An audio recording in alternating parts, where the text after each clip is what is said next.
Today, what we're looking at is lessons from Esau and Jacob. I'll be touching the main key points, but you can follow with me on the screen.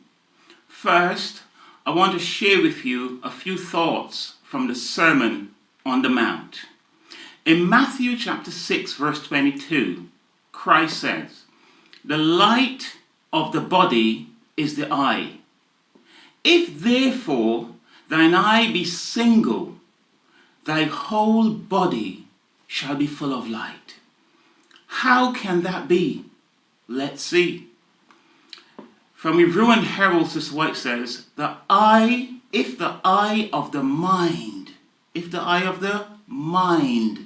beholds the excellence of the mystery of godliness, the whole body will be full of light.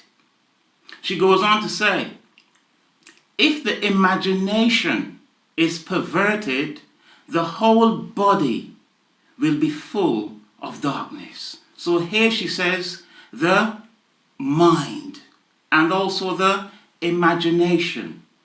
So we see that if these things are not pure and single, the body will be full of darkness. But how does this relate to Esau and Jacob? Let's see. In Genesis 5:23, it says, "And the Lord said unto her," referring to Rebekah, "Two nations are in thy womb, and two manner of people shall be separated from thy bowels."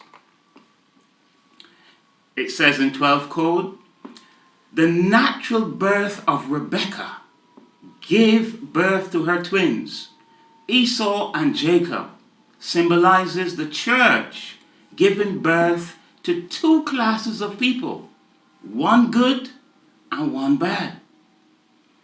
Broadly speaking, therefore, they together represent candidates for a successor ministry and laity.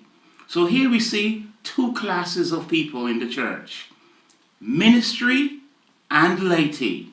Broadly speaking, we're looking at the Laodicean class and the Davidian class. But we want to focus more on the traits of these two brothers. As we look at Esau, she says, Esau had no special interest in the part of the work which his birthright permitted. On the contrast, she says, whereas Jacob coveted it, but then in order to receive his father's blessing, he consented to his mother's conniving to obtain it by deceit. So here we see Esau didn't care about it. But Jacob coveted it, but resorted to craftiness and conniving. Jacob had these hereditary and cultivated traits that had to be overcome before he could claim the birthright. So from these few texts, what have we learned? One, that there were two classes in the church: Esauites and Jacobites. And that Esau didn't care about it, while Jacob cherished it. However, we want to look in a bit more detail at the lives of these two brothers. So we focus on Esau in part 2 and Jacob in part 3.